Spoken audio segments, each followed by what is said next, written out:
Good morning and welcome to David Boles Live. Are we live? Or are we on video? Well, we are on video, but we are pretty much alive, which is surprising because yesterday was a very hectic and interesting and fun day.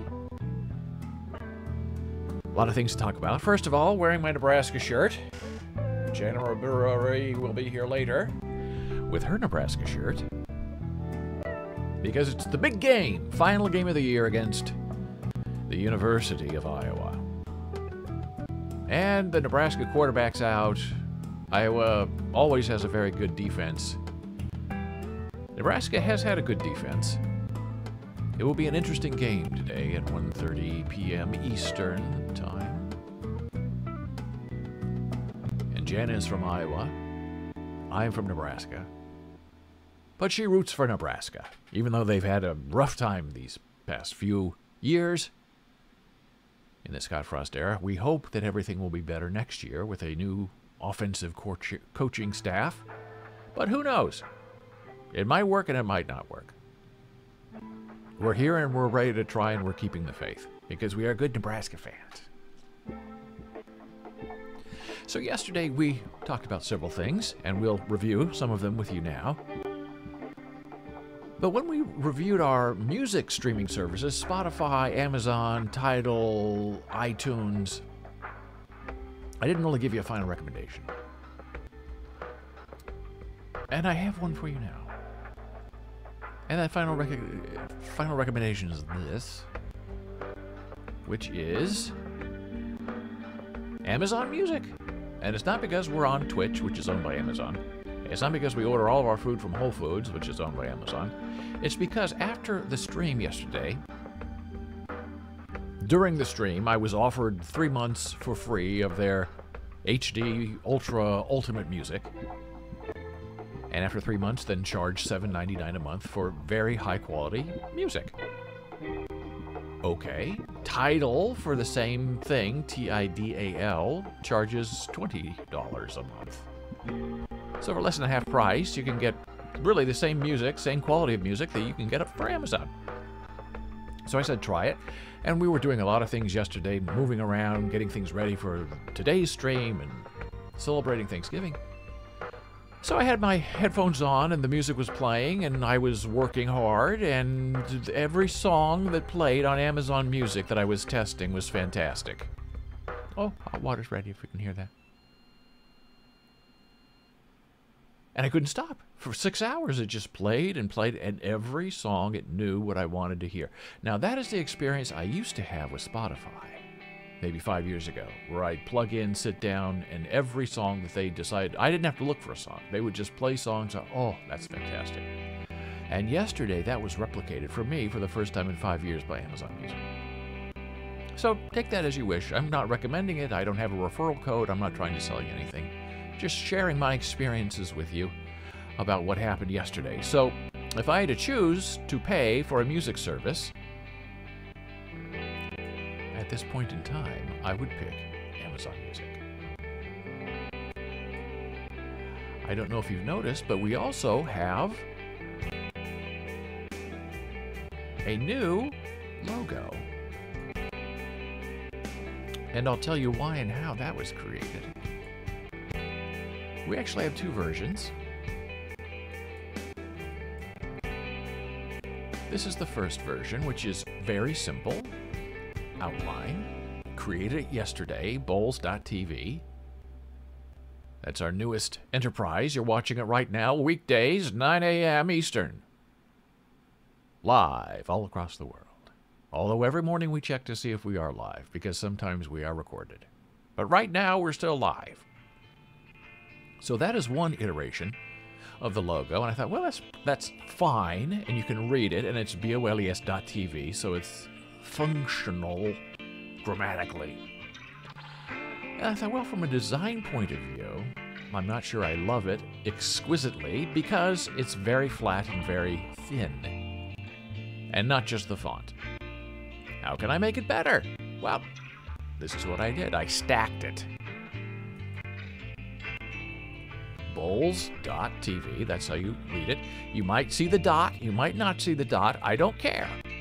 Because the two most important things are the bowls and the TV. And if anybody asks you about that, if it's on a shirt or something, they say, well, how do you read that? Bowls. And then there's a circle and then TV. What is that? Well, then they get into a conversation. Oh, it's not Boles Circle TV. It's Boles.tv. Streaming live weekdays on the East Coast at 9 a.m. in the morning. All across the world. Are we live or are we not? We check every morning. And I picked the purple because that purple is kind of the Twitch color, and that's where we're streaming now exclusively, because once you become an affiliate on Twitch, you're not allowed to live stream simultaneously on YouTube or Facebook or on TikTok. Or on LinkedIn. You stream on Twitch, that is it. They put ads, that is it. And then 24 hours later, you can choose to upload clips or whatever from your live stream to these other services, which we may do, we may not do. And then I thought, well, look, I have this new logo, which makes sense. When you need to do announcements and what's coming up on the show, and you don't really have a good image, you can use this image as a quick default. And that's what I used this morning at 9 a.m. when I sent out our social media alerts that we were now live. And I thought, something else also happened yesterday. I had leaves in my hair from the delightful Thanksgiving storm. Although yesterday was nice. It was an indoor storm where I was having leaves all over me. Now on the East Coast, it's dreary, wet, and rainy. Not a great day to go out shopping. And so I had a couple of leaves that I put right here on my microphone. I thought, oh, isn't that cute? And then, because minds can sometimes be evil and interesting, I thought, what if? And this snowman used to be on my shirt in Janna's hair. A photograph of her on my chest and her photographed hair. Moved here. I thought, well, that's interesting. I kind of like that. In the old radio stations, they used to have their call letters right there. KFOR, KLMH. Clipped on. I thought, well, we have a new logo. I wonder if I should print something out that says Boles TV and put that right there. And then I thought, hey, wait a minute. I don't need to print it. I have a merch store. So, briefly, this is our updated merch store. As of yesterday, you can see all the Janna stuff we have here, silly faces she's making. Sign language, not silly, sign language. That's a silly face on the cup. Janna's a monster. Cute stuff. Okay, so you've seen most of this before. And then I remembered yesterday. We have stickers. You can make and buy stickers from the merch store. And I thought, wouldn't that be cute? Put a Boles TV sticker right across there. How genius! Promote your own show with your own sticker. And they come in different sizes, 5 by 5 inches, and then 4 by 4 inches, and then 3 by 3 inches. And you can buy them online. You can stick them places. And then I even decided to make a shirt in different colors. And they're all light colors. There's pink, there's white, there's this baby blue. And then I thought, well, we also have a stacked logo. Maybe we want stacked stickers. So I made some stacked stickers. 5 by 5, 3 by 3,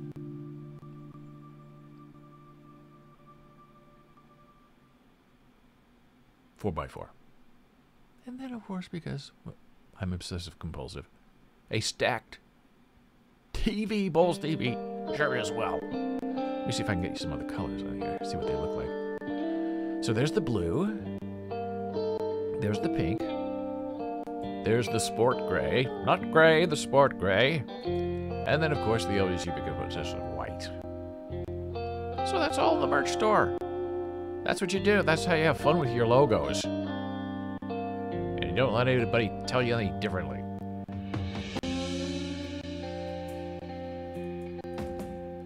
So also yesterday, we had a wonderful Thanksgiving, ASL Magic.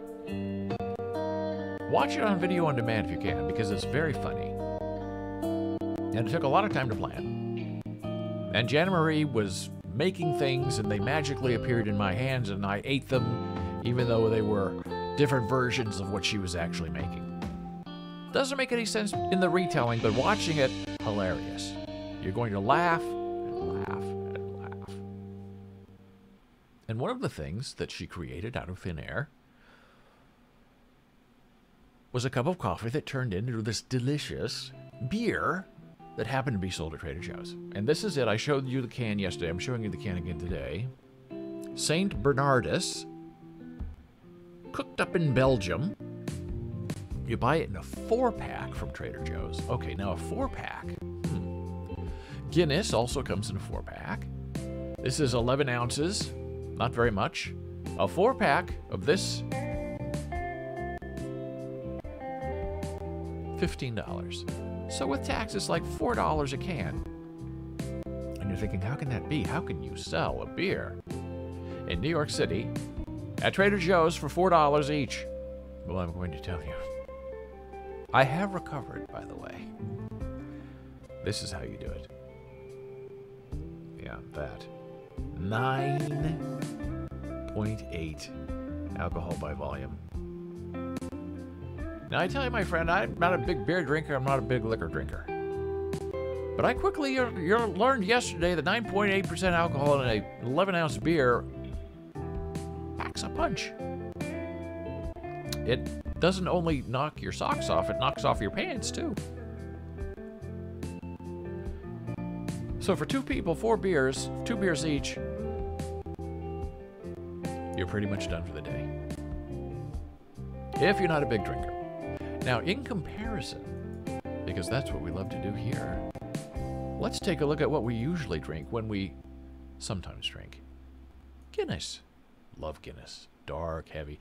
Now, this is supposed to be, it's advertised as an IPA, which, as I understand it, means India Pale Ale.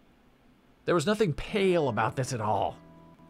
It was very dark and very heavy, and usually dark beers have more alcohol. So I looked at my Guinness draft. That's how that draught is pronounced draft. And in 12 ounces of a Guinness, your alcohol is 4.2%. Now, Guinness is very heavy, very chewy kind of beer, which I love. 4.2%. That's pretty good, pretty high.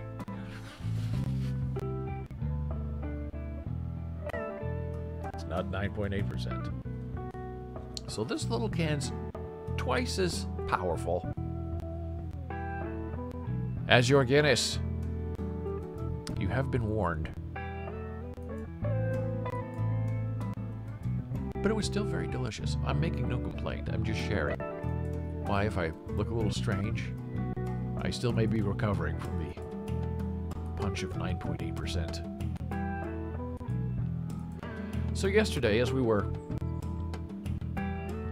enjoying our 9.8% alcohol, we decided to watch the Beatles documentary from Peter Jackson on Disney+. Everybody thinks it's on Netflix, but it's not on Netflix. It's on Disney+. And oh boy, was that interesting. The music you're hearing today is inspired by that documentary. This is soft electric guitar sounds from our streaming service, slip.stream. And so far, it's pretty good. Music's pretty good. I like it. Not too intrusive. Good mood. Beatles vibe, sort of. And what was so interesting about the Beatles documentary is being in the room with those guys. And we are in that room in 1969. And to watch them, their process for creating these great songs on Abbey Road and the Let It Be album is just spectacular. And Paul is in charge. John seems very disconnected, doesn't really seem like he wants to be there. And Paul is in a little bit of a panic because they need 14 songs in 10 days and they don't have any. And Ringo just kind of sits there. I'm ready when you are. Just let me know what you want me to do and I'll do it. He seems a little bit defeated. I mean, they're kind of on the way out. They know that it's not going to continue. Oh my gosh, it's Katha. She's with us. Katha.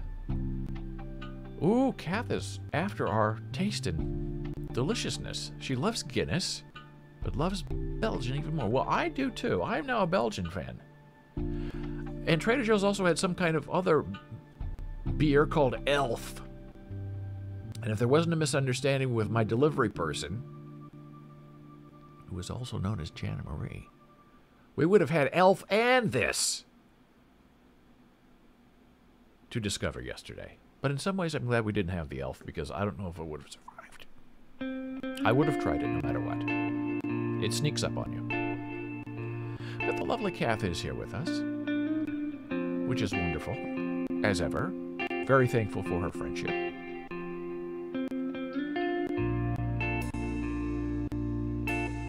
And so you're in the room with John, Paul, George, and Ringo, and John isn't really interested, and Yoko is there, taking notes and knitting and reading the newspaper, and completely not bothering anybody. Nobody in that room cares that Yoko is in the room, which goes against this. She's this evil dragon lady who is out to break up the Beatles.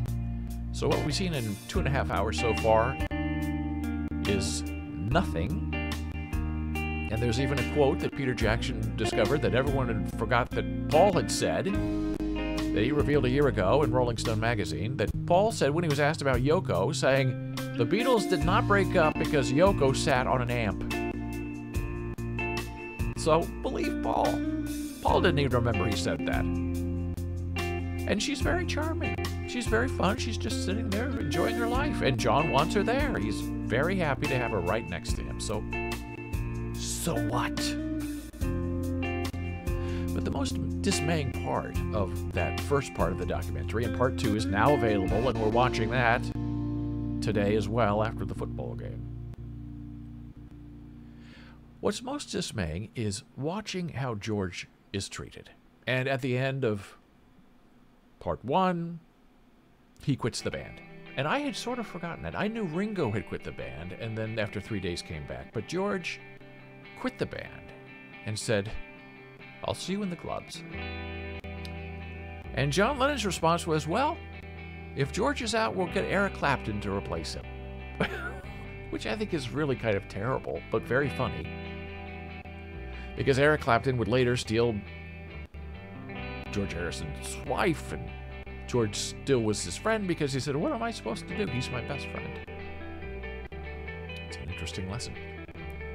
So the Beatles can continue if George quits, Eric Clapton. If Ringo quits, I don't know, bring back Pete Best. I don't know. But if John Lennon quits, there's no more Beatles. If Paul quits, there are no more Beatles. But George and Ringo, Eric Clapton, get a drummer on the street, will be fine. It's an interesting dynamic. Because separately, they're all superstars and businessmen. And then to keep it all going, they had to all come back together in this room, and we have to come up with 14 songs in 10 days. And George was the youngest. He was 2 years younger than everybody else, so when he goes into that family, he is seen as the baby. Oh, you're so cute. Don't say anything. Don't talk. Just sit there, play your guitar, and we'll let you know if we need anything from you. And there were a couple of interesting moments in that documentary. One is when George is talking to Paul, and Paul is criticizing George's chord selection and his playing and the sequence of chords that Paul wants played. And George looks at him and says, I will do what you want me to do, as I always do, but you're wrong.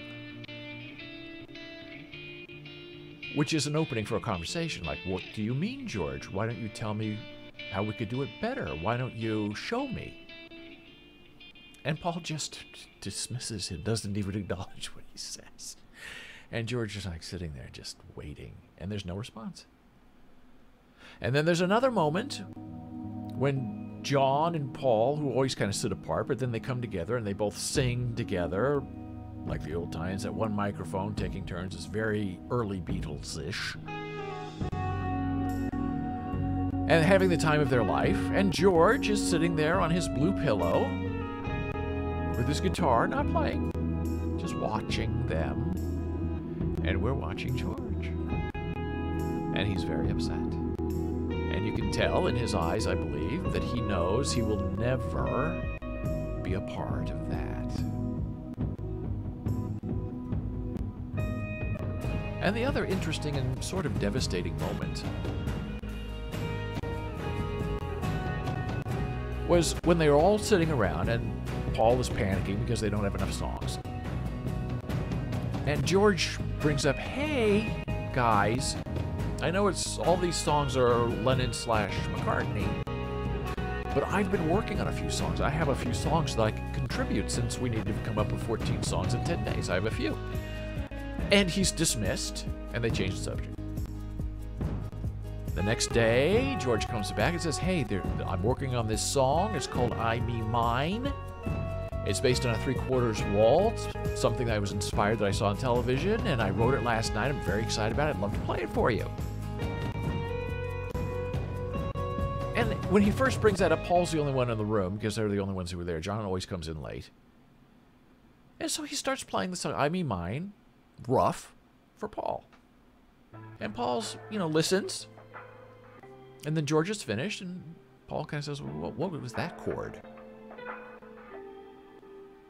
Doesn't comment, doesn't say, let's work on it, let's play it again, Sam. Dismissed. But George is not going to give up because I Me Mine is a very interesting sort of tune.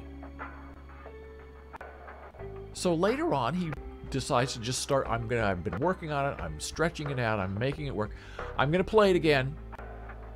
And John is in the room. John, I'm playing this song for you, I Me Mine. Tell me what you think. So he's playing. And what happens? George picks up Yoko, and they start dancing a waltz, which is sort of insulting to George, who is sitting there playing his song and singing his song, and John's not listening. Paul's over there. Ringo's just sitting there.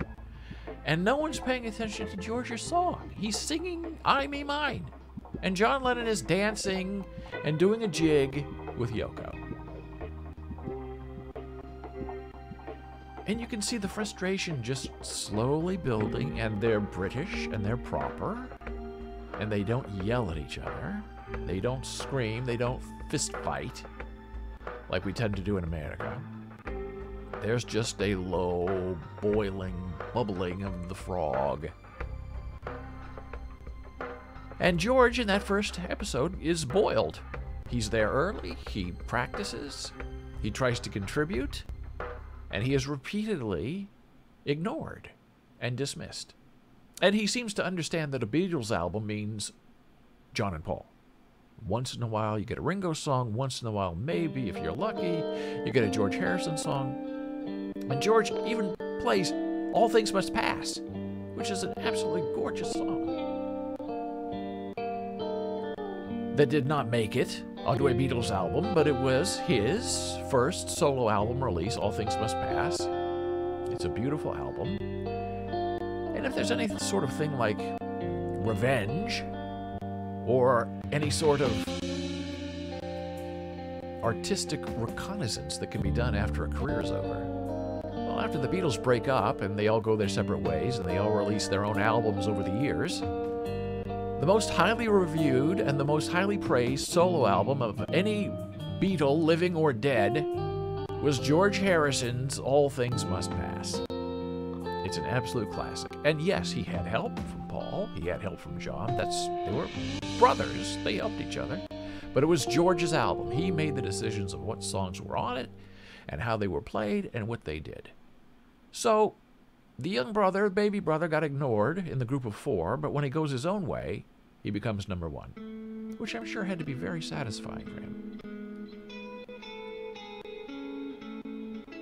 So the arc of episode 1 of the Beatles documentary is, we're in a panic, we don't have any time, we don't know where we're going to play, and we don't have any songs. And by the way, George, be quiet.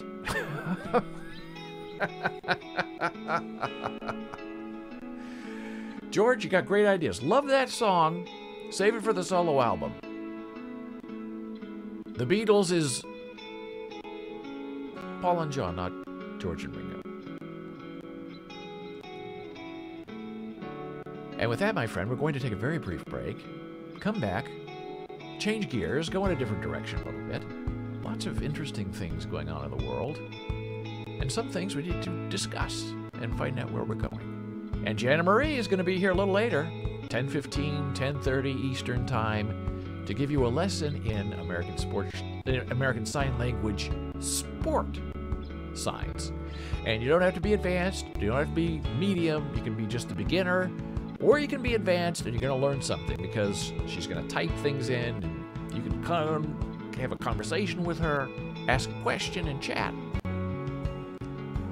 And it's going to be a wonderful time. But for now, it's blood pressure break time. I'll see you in a moment.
We are back for break.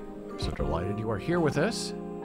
The day after Thanksgiving in the United States of America. It's so funny, they say if Black Friday, if you want to find something to buy, go into the stores. Because that's where the product is. They say if you order online, you're going to get out-of-stock notifications on everything, which is completely the 180-degree opposite of what we're supposed to expect on Black Friday. A couple more things about the Beatles documentary on Disney Plus is something that Paul said that's very interesting. He said ever since Brian Epstein died, I think he was 35, 2 years ago, 1967, he died, and Paul was talking about it in 69. He said ever since Brian died, we've never been able to come back as a group because we're all trying to be the boss, and Brian was the boss. Brian said, it's time for you guys to put on your suits. And we didn't argue with him. We did what he said. We went and we put on our suits, and we went out and we performed.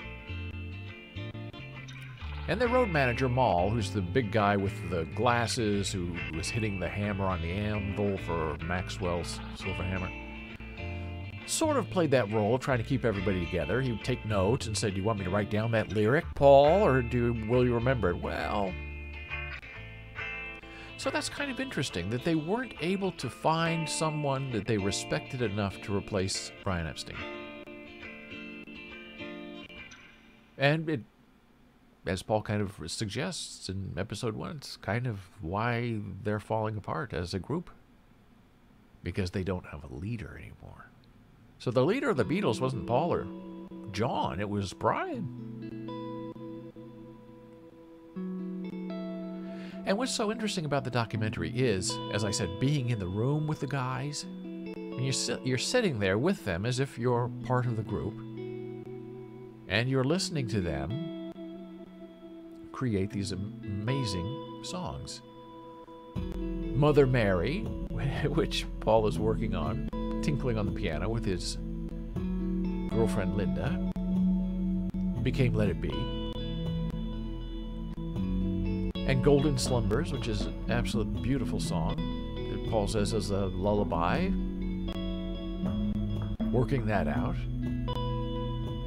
And it's important to be in the room when things are happening. And one of their engineers, suggests a chord change and a harmony change. And there's a comment that, oh, now he's writing our songs. But he's there, and they listen to him, and he's right. Because he's the guy who does the final mix. So he knows the sound that they're after. And to kind of refocus them and bring them all back together. And that's... Hey, thank you so much for the follow. Knight 08 Roberts. Welcome. Hope you'll say something delightful with us in chat. And that's one thing I try to tell my students and my friends. Look, if you want to have influence, If you want to move up in the world, you need to make sure you're in the room where the decisions are made. Now that can be difficult if you're not part of the group. But a guy I know is a manager. They call him manager. And he's supposed to make hiring and firing decisions. And what he sort of does is collect names and make recommendations, and then people, I guess, above him make the final decision. And sometimes they make the wrong decision. They pick the wrong person. And so I asked him, I said, why can't you be in the meeting where the decision is made? Well, I don't know. I said, have you asked to be at the meeting, to be involved in the meeting? No. I said, well, why don't you start asking? Just say, instead of me just telling you list of people who to hire, why don't we get together and make the decision together?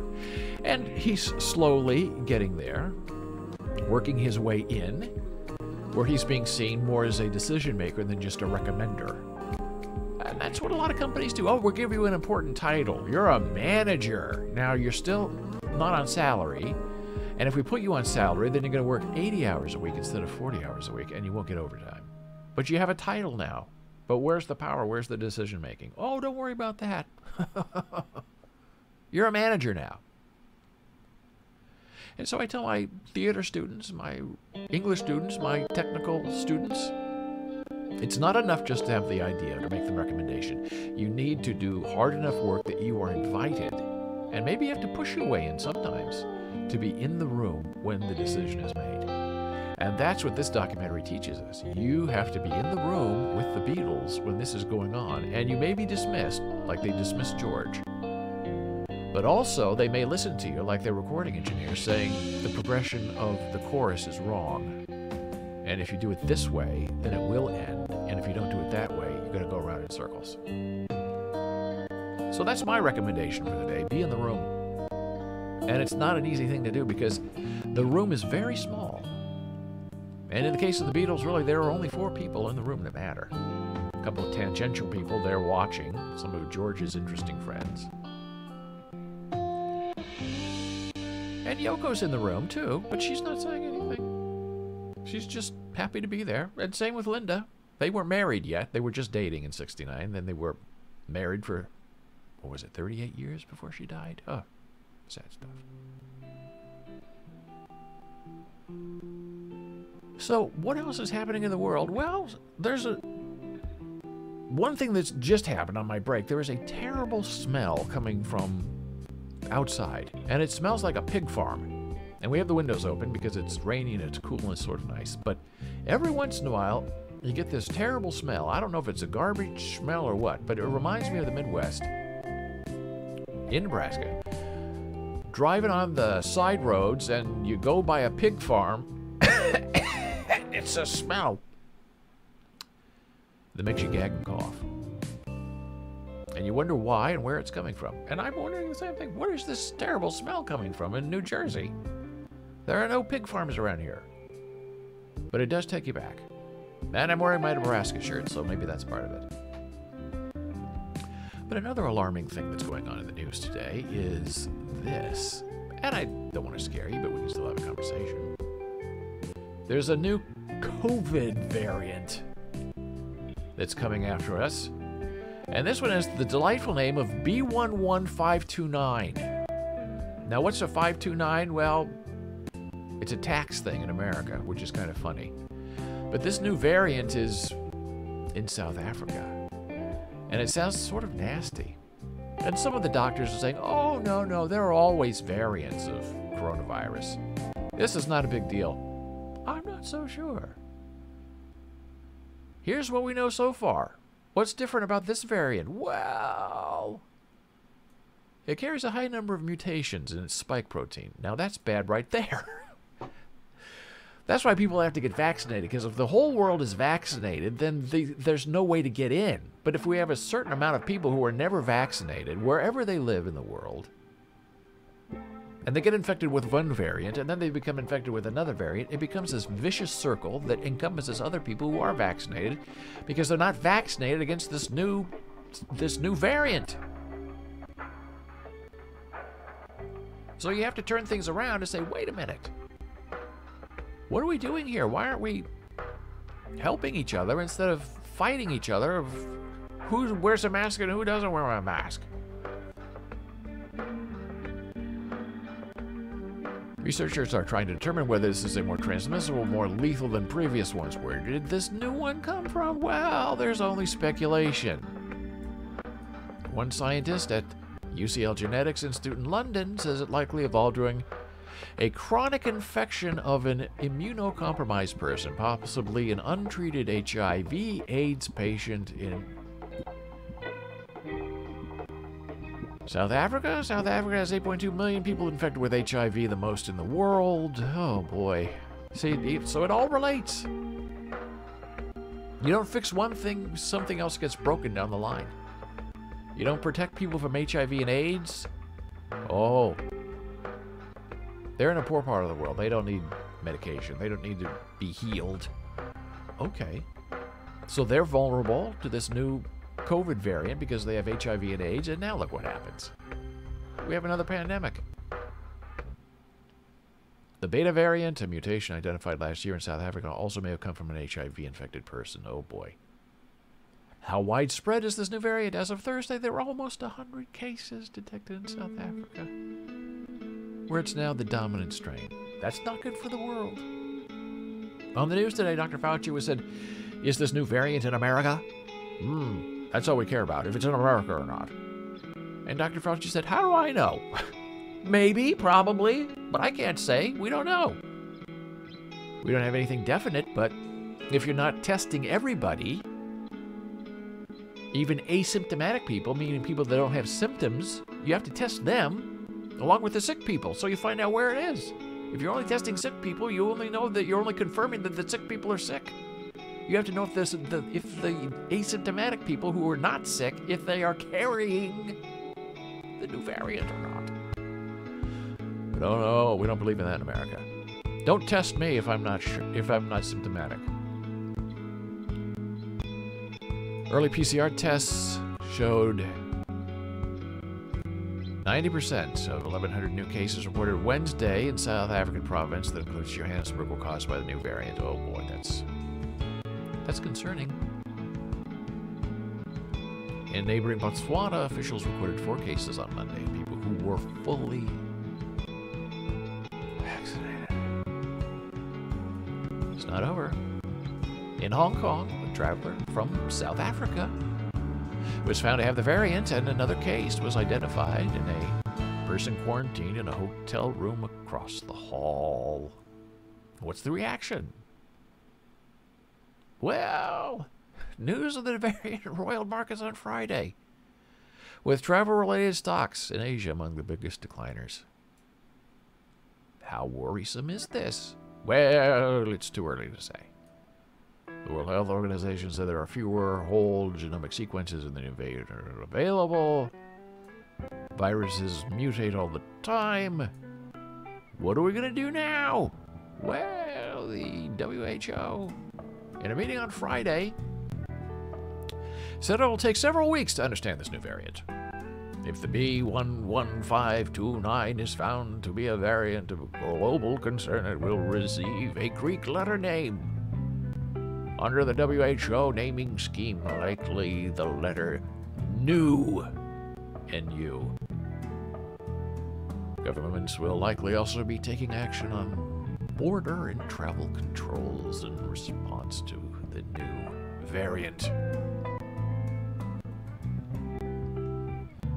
So that's a head snapper. Happy Thanksgiving, America. I hope you're all vaxxed, and if you're not, B11529 is coming your way, and it's not a tax break for schools, or for children, or scholarships. They're coming to find you. They're coming to take you away, as the Beatles sang.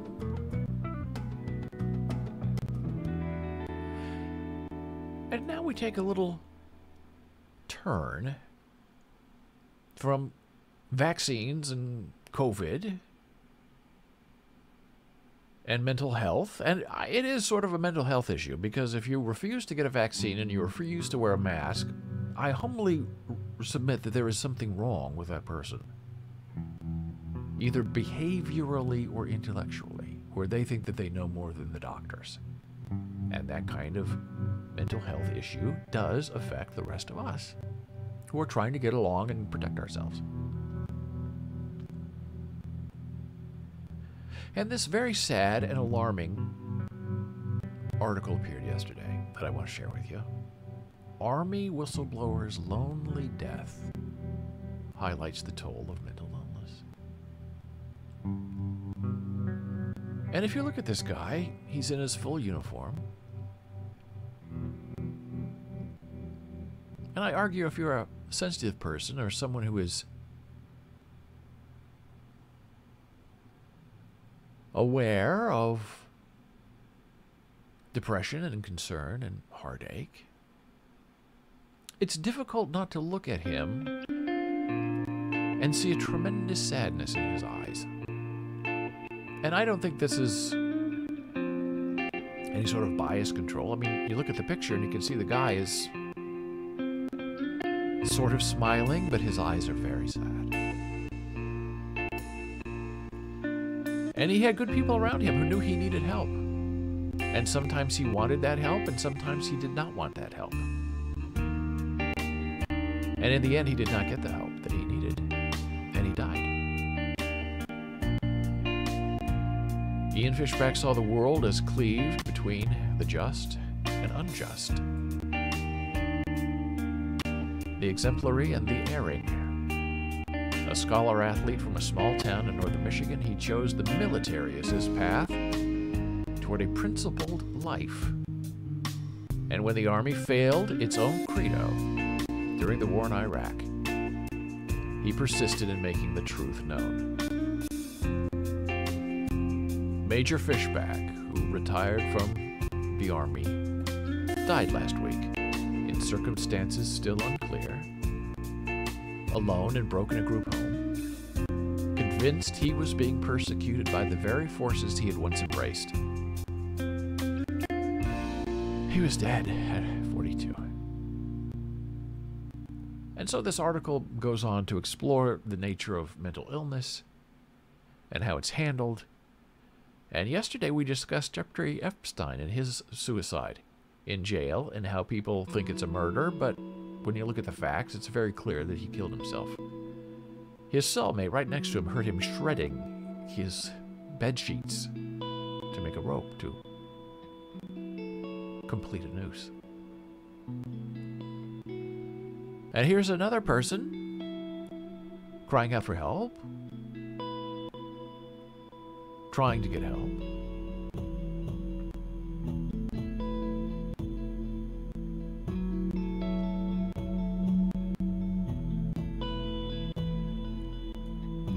And it doesn't end well. And you just ask yourself why. Major Fishback, who served 4 combat tours in Iraq, later earned a doctorate, taught at West Point, became a sought-after speaker on the subject of moral injury and military service. Now, isn't that fascinating? So you're raised to believe in a code, a behavioral way of interacting with the world where there is only stark white and black, there is only right and there is only wrong. And then you get into war, and then you get into difficult situations, and people you trust and respect say, oh, no, it's not that way. No, I know that's how you're raised. The honor code. No. This is how it's going to happen. And you stop and you say, wait a minute, we don't behave that way. We're above this. No, not here. Here we do it differently. But that's not honorable. That's immoral. It's a moral injury for us to behave that way against a prisoner or against an enemy. And you're told by your superiors, well, too bad.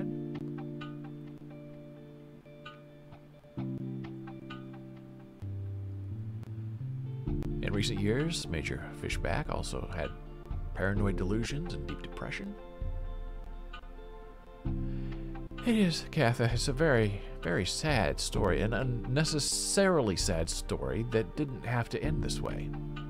But that sort of happens when people raise their hand and say, wait a minute, let me ask you a question. And for people to answer you would mean that they would have to say something that they don't want to say out loud. In recent years, Major Fishback also had paranoid delusions and deep depression. He was prone to outbursts that caused him to lose jobs and relationships. He oscillated between defiance about his fragile mental state and desperation as he searched for help. A dozen family members, former professional associates and friends, said in an interview. So his sister tried to save him, moving him around. And it must have been very difficult for him knowing there's something wrong with me in one moment, and then the next moment saying there's nothing wrong with me, I'm fine. And he didn't like to see how other people were being treated, how we're supposed to take care of people, and more. That's right, Catherine. No matter how much we progress, incidents like these put us 1,000 years backward as we fail to help people like him. Exactly right. He raises a banner and said, this is not wrong. We're not treating people right. We have to take care of them.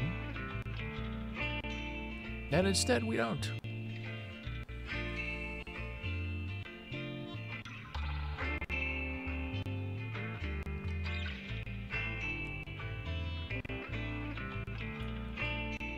One day in 2005, Mark Garlasco, a former Pentagon analyst and then a senior military advisor for Human Rights Watch, was clearing off his desk when his phone rang. The person on the other end said, "Hello, sir. I am a U.S. Army officer, and I am concerned there has been torture of detainees in my unit."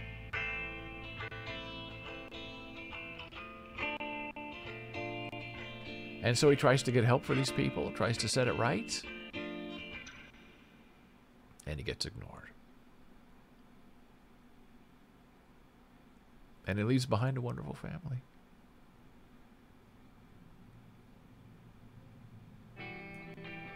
We are saddened by the loss of Army veteran Ian Fishback and extend our sincere condolences to his family.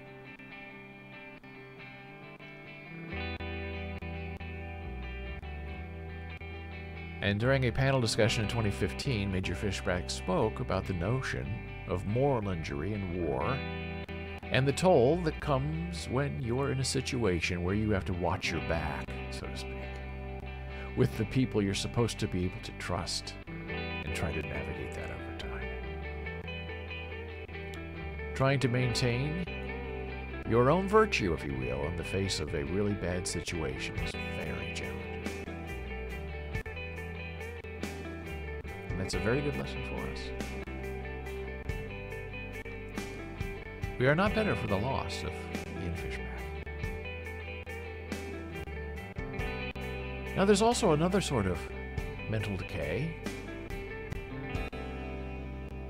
that comes from personal perversions of hatred and rot.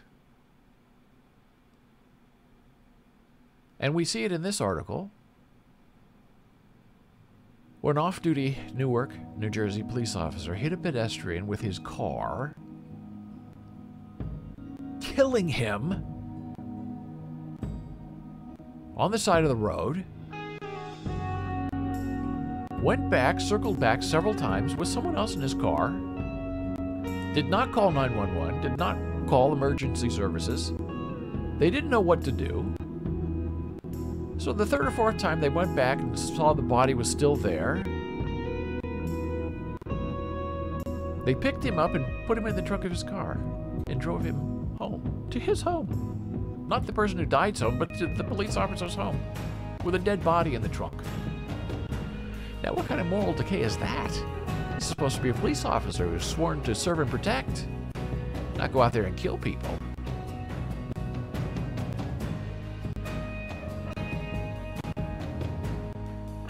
The officer, Luis Santiago, of the Newark Police Department, was off duty when his Honda Accord drifted into the northbound shoulder of the Garden State Parkway, 3 a.m., November 1st.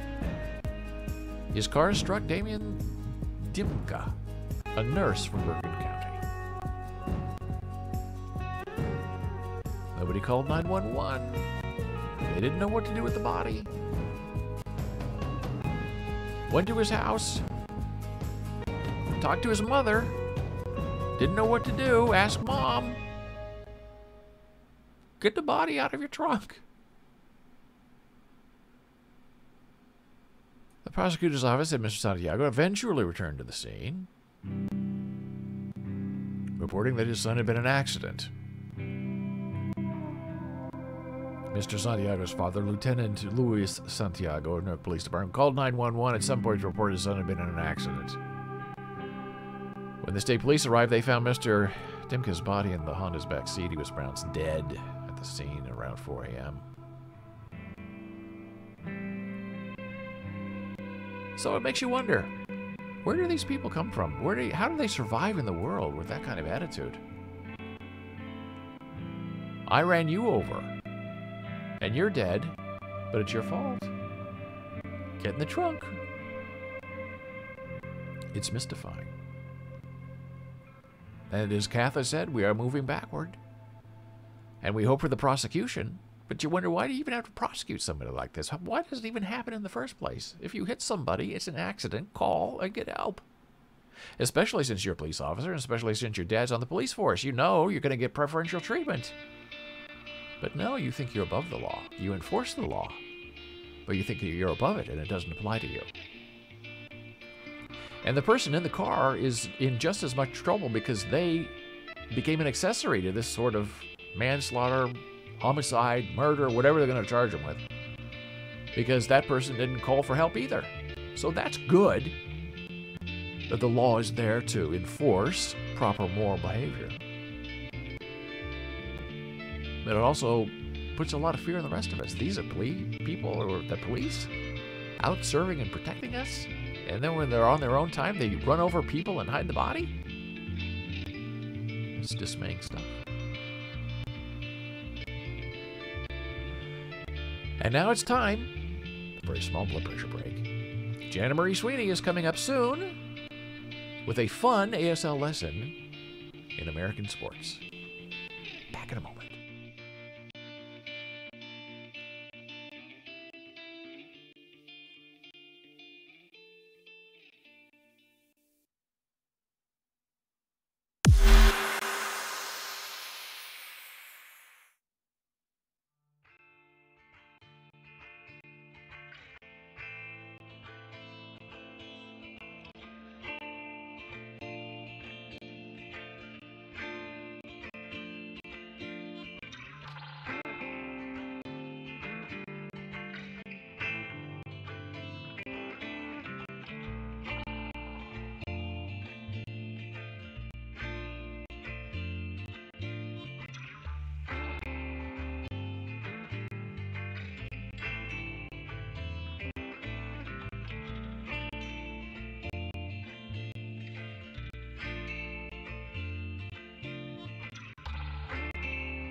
And we're back from break. Thank you so much for being here. David Boles live, Monday through Friday, 9 a.m. Eastern in the United States of America, streaming for about 12 hours, 2 hours a day. I wish I could go 12 hours.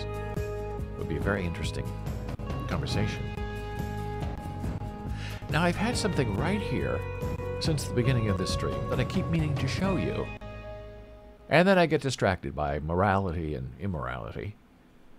You remember this that started our show? Yes, 9.8% alcohol by volume, 11 ounces of St. Bernardus Christmas Ale from Belgium.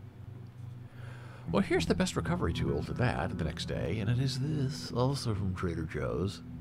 Sparkling water, winter sangria. Now, we have a lot of this. It's very delicious. No alcohol. Sangria because it has a lot of fruit in it, berry flavor, orange flavor.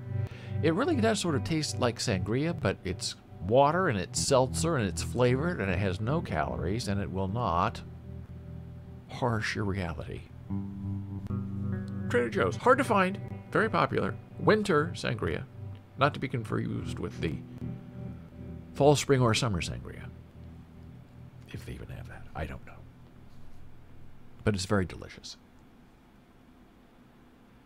So we've been talking about this moral imperative to do the right thing and how many people don't. And how when you realize that about the world, sometimes it bothers you to the core of who you are and what you think you believe. And it reminds me of two other recent incidents we've talked about last week. Kyle Rittenhouse shot 2 people, found not guilty of murder.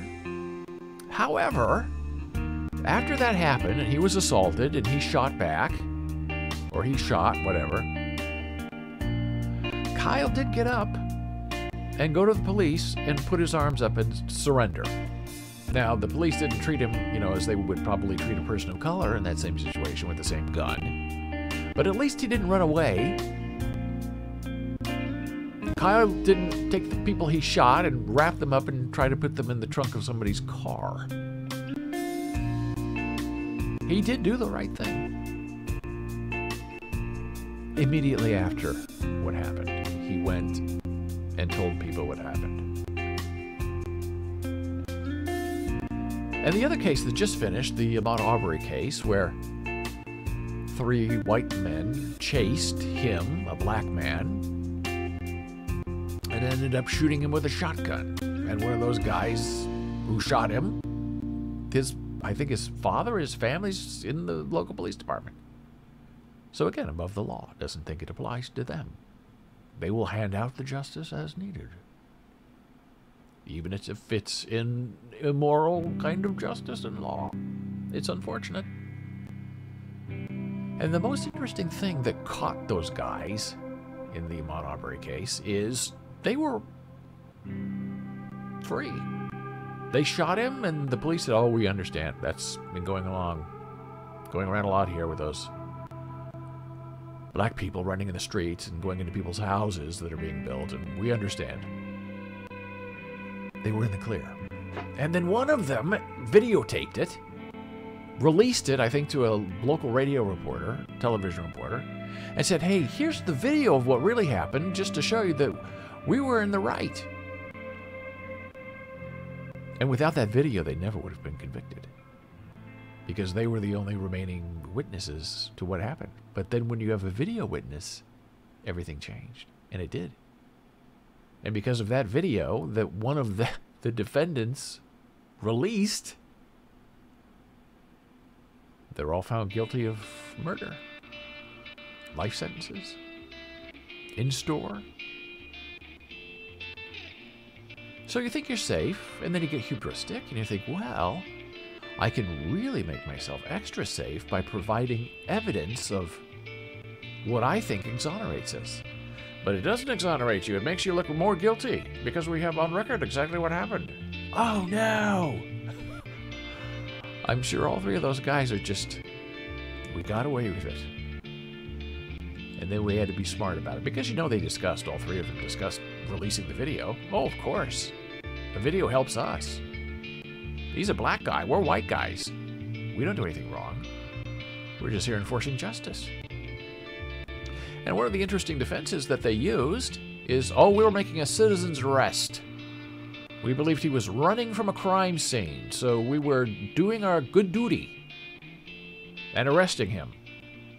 And the prosecution rightly asked, well, oh, okay, citizen's arrest. Well, did you tell him that before you shot him? Did you make him aware that you were deputizing yourself to make a citizen's arrest? No. So when did you tell them you were arresting him as a citizen? Well, never.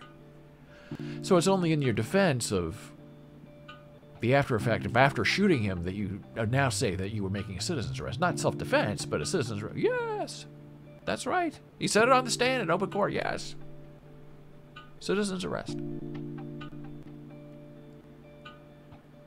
And what's interesting, and what I did not know, is that these citizens' arrest statutes that are on a lot of local law enforcement books have their genesis and their beginning in slavery in the 1800s, 1850s, 1860s in America. And the idea of the citizens' arrests were to catch runaway slaves. So if you saw a black person running 1860 down the road, oh, that's an escaped slave. I'm going to go arrest him and put him back on his plantation where he belongs. I'm making a citizen's arrest. And you'd go there and you'd catch the guy and bring him back, and the police would say, what did he do? Well, he ran away. Well, you did a good job. You made a citizen's arrest. And I didn't know that was the history of the idea of a citizen's arrest in America. But now when you apply it to the Ahmaud Arbery case, woof. 3 guys with a shotgun chasing a black guy running down the street, and you're in a truck, and you hunt him down and shoot him with a shotgun at point-blank range. And then you claim citizen's arrest later. What a history. Well, he was a black guy running the street. Runaway slave. You know how they are. They made fun of his... the defense made fun of the Ahmaud Arbery's toenails. They were too long. He had long legs and really dirty toenails. Well, you know. Those slaves need to be caught, shot, and brought back to the plantation. That's the idea of what they were doing, I guess. If you're making a citizen's arrest in the South, that's what you're doing. You have the right to shoot. Because he's not a person, he's a slave, right? Slaves don't have rights, they're not people. It's all a fascinating thing in which we live in. This thing called the world, where a moral imperative doesn't seem to mean much anymore, but maybe it never really did. We've just been kidding ourselves. And we will have more discussions about that coming up, perhaps today, later next week.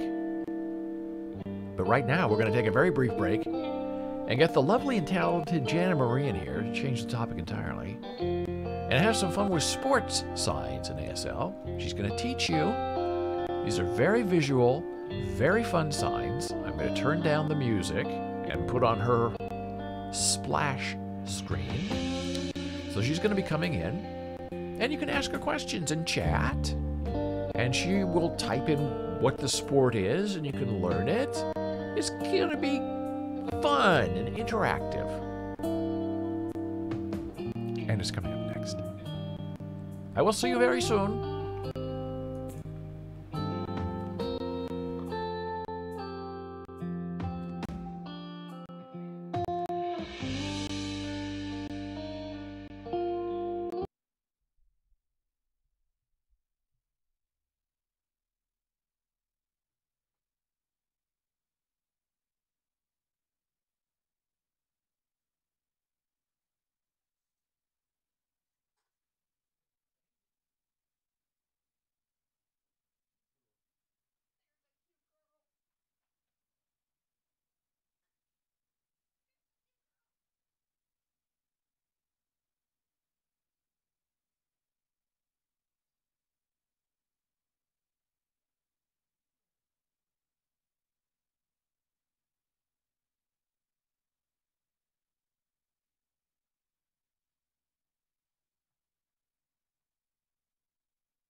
Well, that was a lot of fun, Janna Marie. Thank you so much for that sports analysis. Sports signs in American Sign Language. Tremendous, tremendous fun. She's been teaching American Sign Language for over 25 years on the East Coast of the United States. And if you want private tutoring with Janna Marie, or group tutoring, online, via Zoom, you can contact us by going to hardcoreasl.com, sending me a little email. And if you're in the tri-state area, New York, New Jersey, Connecticut, around there, Janna is available for in-person tutoring as well, even in the midst of a coronavirus pandemic. But online Zoom is just as good. For a year and a half, she taught all of her ASL classes online, and they were actually very, very successful. In some ways, more successful than an in-person class, just because everybody's there, everybody's paying attention, you can see people better. And now that they're back in person and vaccines are required and masks are required in class, even if you're wearing a clear mask, it's not the same as being able to see the whole face unfettered and undivided. But that's an administrative decision that was made way above our pay scale, and so we still survive, and we find ways to make it worth the students' while. Well, we had a fascinating stream today, and all week. Interesting topics. We've had Dora join us, we had the lovely and talented Katha join us today. We would love for you to join us. Subscribe to Boles.tv by simply going to Boles.tv online, clicking on the purple subscribe button. And if you have Amazon Prime, you can subscribe to one channel, our channel, perhaps, for free each month. It's part of your Prime subscription. It used to be called Prime, Amazon Prime on Twitch, but now it's just called Prime Gaming. Twitch is, I guess they think, mostly gaming, but they haven't met us yet. We're here. We're an affiliate. We are fighting our way to the top. And we would love to be in a closed captions beta for Twitch, if they ever have that. That would help a lot of our deaf friends be able to follow us and join us and find new ways to communicate with us online. You can also find us on Twitter at David Boles, Facebook, Boles, Instagram is Boles Books, and right here on Boles.tv we are Boles Books on Twitch. Well, we had an interesting conversation about morality and trying to do the right thing and being thwarted and being defeated in the face of immoral consequence. And the idea of morality is nothing really to do with religion. Some people say the soul has nothing to do with religion. Morality and the soul are intertwined, and they are issues for all of us to contend with and to grapple with and try to figure out and define. And most of us want to live in a moral world. Most of us want to live in a world where the souls of others count towards the goodness of the rest of us. And so we carry those thoughts into the weekend, and we will ruminate over them on the weekend. And we will see you right here, bright and early, Monday morning, 9 a.m. Eastern, Boles.tv, Monday through Friday. Thank you so much for joining us. Have a great weekend. Be in touch if you have a thought.